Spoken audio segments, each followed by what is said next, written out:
So obviously, legally, it's still quite a grey area. But I think we're in a position now where we're able to take him hostage. It's working now. It's actually working. Oh, I mean, well, it's not the first time that it's not the first time that the Brits have come in and messed something up. But yeah, hello everybody. Welcome to a very special edition of One to Win. Thanks for waiting. We really appreciate it. And yeah, you've waited all this time, and I know what you're thinking. Which basement is Tim locked in? I'm Lewis, your Geary guide / question writer / octuple threat, and I am live from the holy city of Cádiz, Spain, the land of hypnotic booty. Just ask a Eurovision fan if you didn't get that one, and you'll look at me wondering what the hell is he on about. Now, while you have a different host staring back at you for today, just about everything else remains the same, except this game marks the start of One2Win's second anniversary celebration, PogChamp.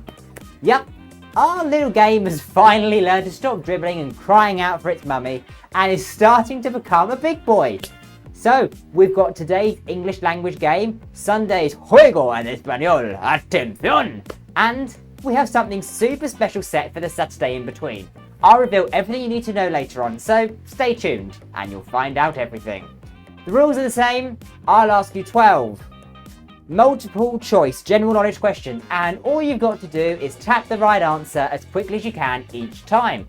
You can change your answer as much as you like within the time allowed. You can be indecisive, but it's only the answer that you're on when the time is up that'll count.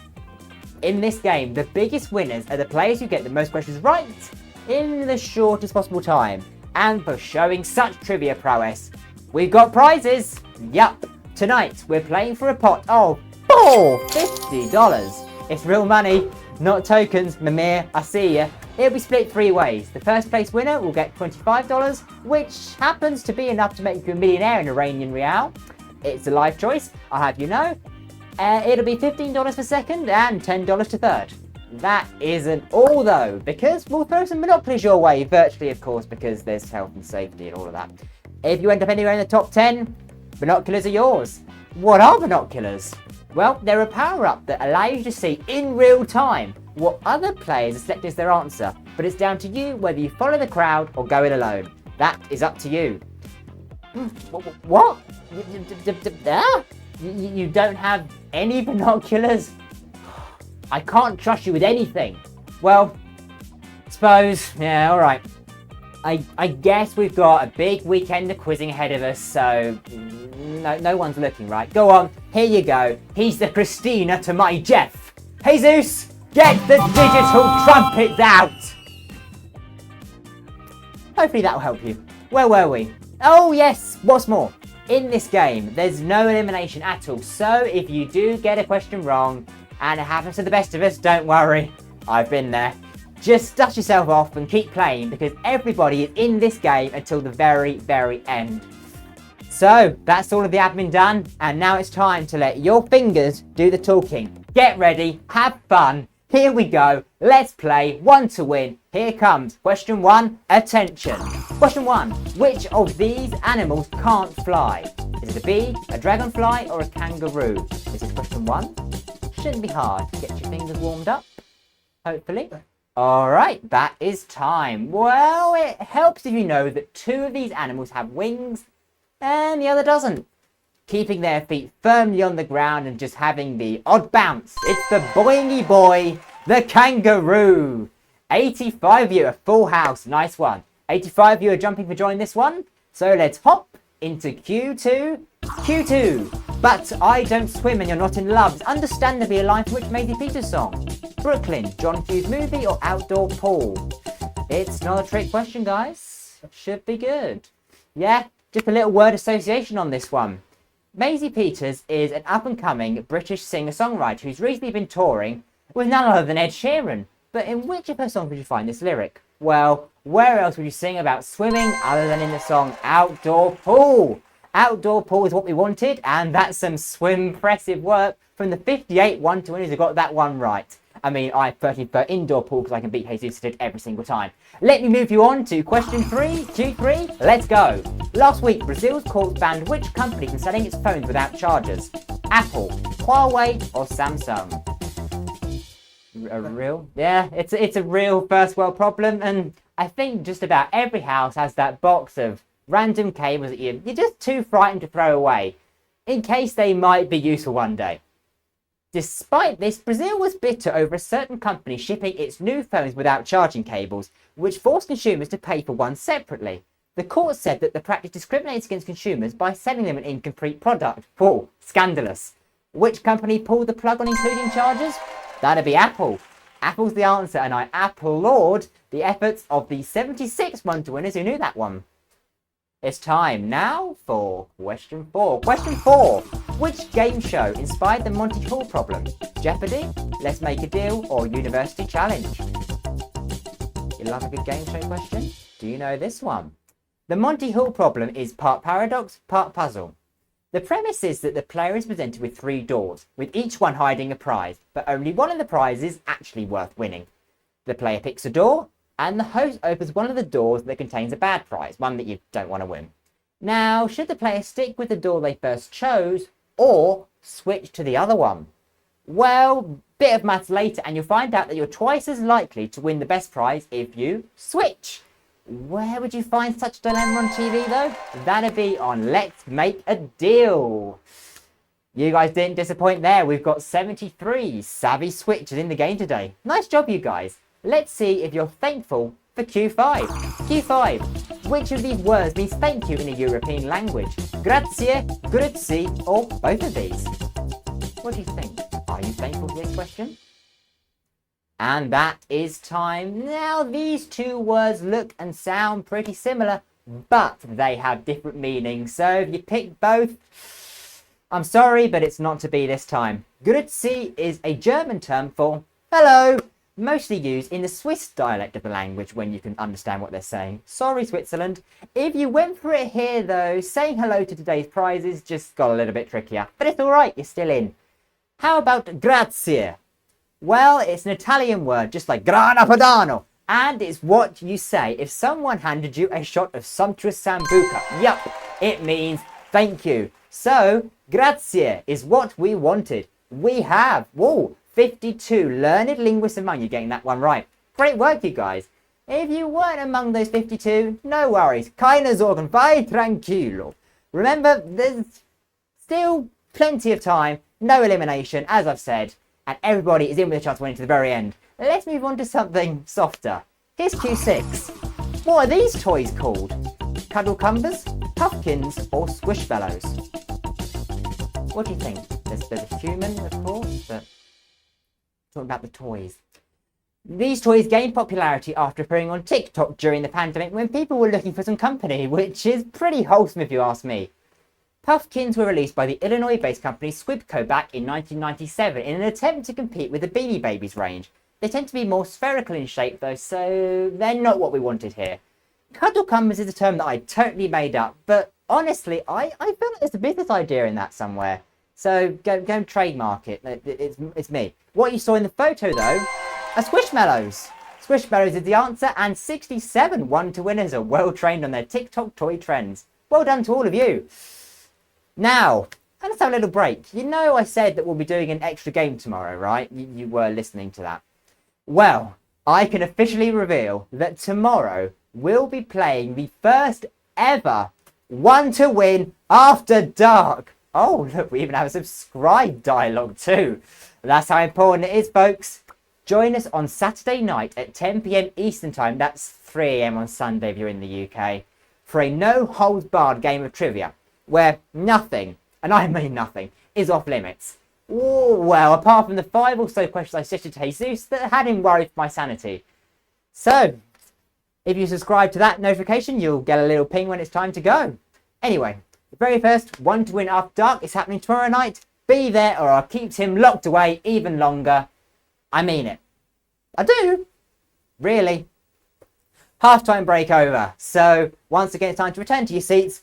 Buckle up and away we go. We're getting into the middle now. Here's Q7. What is the air a unit of? Area, capacity, or mass? You got the capacity to answer this one? Let's see. It's that part of the quiz, isn't it? Is it a trick? Is it not? Well, the air is a metric unit, but it's not all that well used. What you probably have heard of, though, is the hectare, which is equal to 100 aires. A hectare covers 10,000 square meters, so an aire covers a rather more modest 100 square meters, which means that it's a unit of area. Area's the one, then yeah, we weren't being tricksy. Well, not this time anyway. 41 one-to-winners measured up well on that one. Congrats to you guys, but air, I'm terrible. You up on your bestsellers. Let's see with Q8. Q8, released earlier this month, the novel Fairy Tale was written by the author of which other novel? The Body in the Library, The Lost Symbol, or The Shining? Alrighty, what did you think about this one? Let's start with The Body in the Library, like all good murderers do, which features Agatha Christie's detective Miss Marple. It came out all the way back in 1942, so it'd be pretty difficult for her to have released a book last month, so The Body in the Library is out. Fairy Tale has been getting rave reviews online. It's about a 17-year-old boy called Charlie Reed who inherits the key to a shed that contains a portal to another world where good and evil forces are at war. The stakes could not be higher in the novel, and let's face it, they can't be higher here either. Who wrote the novel, though? That'd be Stephen King, who also wrote The Shining. That's the one we wanted, and 51 of you are shining examples to the rest of us on this one. Sports fans, I hear you. This one's for you. Here it comes. Q9. Which country's women's soccer team is in the top 10 of the FIFA World Rankings? New Zealand, Nigeria, North Korea. What do you think? How's your football knowledge? The Women's European Championships was a summer of rockets and flawless equalisers. With England winning in the end, yes, we actually won something. It came home. We're not going to shut up about it coming home. You know that, right? See you in Qatar. It wasn't the only thing where England won 2-1, was it? Was it? Yeah. Battered him at pool. Anyway, New Zealand's co-hosting the next Women's World Cup in 2023, but rugby seems to be more their thing. In fact, they've never made it past the group stage in the FIFA Women's World Cup, and they're currently ranked 22nd in the world, so it's not them we wanted here. Nigeria's Super Falcons probably win the prize for the best team nickname, but as far as performance on the pitch goes, they fall short too, having dropped 7 places to 46th in the most recent rankings. Here's the crazy thing though. North Korea's women's team haven't played at all since March 2019. But since then, FIFA has rather conveniently changed the rules on inactive teams. While previously, a team would drop off the rankings completely after 18 months without playing, this time span has now been increased to 4 years, so they've kept their ranking of 10th. Very suspicious. Yep, North Korea is what we were looking for, and hopefully 16! It's a stump, it's a sausage question, it's a player slayer, it's whatever you want to call it, without getting copyright struck and all of that kind of stuff. 16, you're hopefully getting a kick out of storing another right answer. And now football, get on with the quiz! We're in double digits now, so let's go. Q10, good luck. In the game RuneScape, which of these cities is furthest north? Falador, Port Sarim, or Varrock? Hopefully this will bring you back to video games of the, well, it depends when you played it, perhaps naughty, perhaps tens. The game was first released in 2001 and it's got over 200 million players, so there's a fair chance that you're one of them. I'll have you know I'm level 99 woodcutting and fire making. Useful real life applications? None. When you weren't slaying dragons and mining gold, hopefully you took in some of the geography of Gillinor, the land RuneScape is set in. Players usually start out in Lumbridge, which is actually based on the city of Cambridge in the UK. It's where the games makers Jagex come from. Little Easter egg for you there. Head west and you'll find Port Sarim. Go north from there and you'll find Falador. How about Varrock though? Well, it tends to be the game's busiest city and you find it just south of the wilderness, making it the most northerly of the 3. Varrock's the one, and 38 of you are nailing that one. Well done, you. Ooh, few of you were taken in by Falador there. Got caught in the party room, I bet. So, party hats for the 38 of you getting that one. Nice job. You're banking another correct answer. How are we doing so far? Just a couple of questions left. How do you think you're going to do? Anyway, Yeah, each right answer adds up in this game. And talking of banking right answers, let's see what you think of Q11. Q11, who starred in the first R-rated film to gross over $1 billion worldwide? Is it that person, that person, that person, or that person? This one's for the movie fans out there, and let's face it, it's a really tricky one. While Kate Winslet, in the top right, starred in 1997's Titanic, the first film to ever gross over $1 billion worldwide, it's not an R-rated film, just a moderately mild PG-13, so she's out. We shift our attention to Vin Diesel in the bottom left, who starred in the 2015 film Furious 7, which grossed $1 billion quicker than any other film, but again, it's just a plain old PG-13. So we've got Zendaya, who starred in Spider-Man No Way Home, and Joaquin Phoenix from Joker. Both of those films grossed over $1 billion, but just one of them is R-rated, and there's another PG-13 hiding in there. Well, I'm not kidding when I say the first R-rated film to gross over $1 billion is 2019's Joker, which featured Joaquin Phoenix. And he's in the bottom right. Ooh, 40 of you film buffs got that one, but as the Joker himself said, whatever doesn't kill you simply makes you stranger. Time to get down with the kids. Sorry. With Q12. Q12. Which of these words has the earliest entry on urbandictionary.com? Shugi, or yassification? Oh, the pressure on me to roll the R there. Wow, I really did that to myself. The most recent of these to gain an entry in Urban Dictionary is yassification. The user, Yas Queen, that's a username and a half, said of the word in March 2021, quote, yassification means that it's like so much better than everything else and you can't do anything about it. Here, though, it's not the best answer he could have given.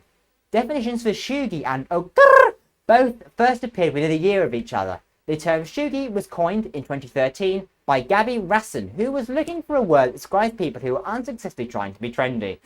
Its first Urban Dictionary definition was written by user at ShugLife, who's clearly an expert on the subject, in November 2018. Okur has disputed and sometimes controversial origins, while in 2014, drag queen Leganja Estranja used it on RuPaul's Drag Race. Rapper Cardi B has moved to copyright the term, causing anger among the drag community, who feel that Cardi doesn't actually have the right to claim what they see as their word. Urban Dictionary first waded into the fray in February of 2018, which makes it the earliest of the three to be defined on Urban Dictionary. 31 of you are getting the fat dub there, yassifying your chances. That's like dope, it's fire, it's lit, PogChamp, and there goes all the credibility I had left. Ooh, tricky question as well. Just like that, that's the end of this week's quiz. How is it for you? How is my hosting? Be nice, I'm going to be reading them later.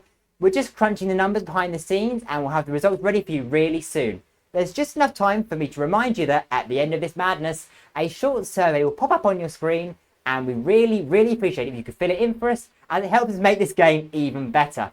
Many of the questions that we ask are inspired by requests from you guys, so if you suggest a category, you might get a little advantage in the next game by getting a question on your specialist subject, so don't get it wrong. So, the sums have been done, the leaderboard is prepped, and we've reached the moment you've all been waiting for. If you're ready, we're ready. Let's see the top 3 One2Winners day! Whoa, Sienna topping the table with 12 correct, a full house in 66.42 seconds. Nice -3. Loose Noodle in second with 11 in a speedy 56.2. And 9821, God, you're enigmatic, aren't you? With 11 correct answers in 73.79 seconds. It's a close run thing, guys. Congratulations to those of you who took home some cash or binoculars today. And thank you to absolutely everybody who came along and played with us. We really do appreciate it. Don't forget, you'll have 2 more chances this weekend to play One2Win, as we've got the After Dark game on Saturday with Jesus, and we're rounding off the weekend with the Spanish game on Sunday with Mike, packed full of even more surprises. You won't want to miss it. I've been Lewis, you've all been wonderful, and I'll see you again soon. Ciao for now. Oh God, there. We're not pretending. Oh, hey, long time no see. You all know better than to just leave after the results, don't you? That could be about to pay, because we've got some more $5 prize to give away to random players who correctly answer the following question. Yup, here it comes, the fabled Q13. Here it is. Which anniversary is One2Win celebrating this week? First, second, or third? You were listening, right? You were listening. You were listening. You better have been. You better have been listening. Well, I hope you were listening to everything I said at the start of the game, weren't you? You didn't just go to some lunar concert instead, right? Maybe you checked our socials. What socials? Well, we're at one2.win on Instagram and at one2_win on Twitter. If you're up to speed, then you'll hopefully know or have remembered that this week we're celebrating our second anniversary. Second is what we wanted, and 29 of you absolutely nailed it. If you got that right, you've been entered into a draw to win a bonus prize of $5. Let's see which of you will be receiving a lovely, tremendous and spectacular, special something from us. And they are... Woo! PJ at the farm, 7, you're receiving 5, you say you're 7, but you're getting 5. Mark LS, Jeremy TR93, I see you in the chat all the time, and Anna H. Well done to you all, congratulations. We'll be in touch with each of you to get your prizes out to you soon. So, time really is up now. This has been such great fun for me, and I hope you've enjoyed it too, at least a little bit. The party's just getting started though. Here we do fiesta, no siesta, because we have 2 more games ahead of us this weekend, so hopefully you'll be kind enough to join us for them. In the meantime though, stay safe, stay healthy, stay awesome. I've been Lewis, and you've been extraordinary. I'll hopefully see you again soon. In the meantime, you can find me on the socials. The details are just down there. Thank you everybody, and arrivederci!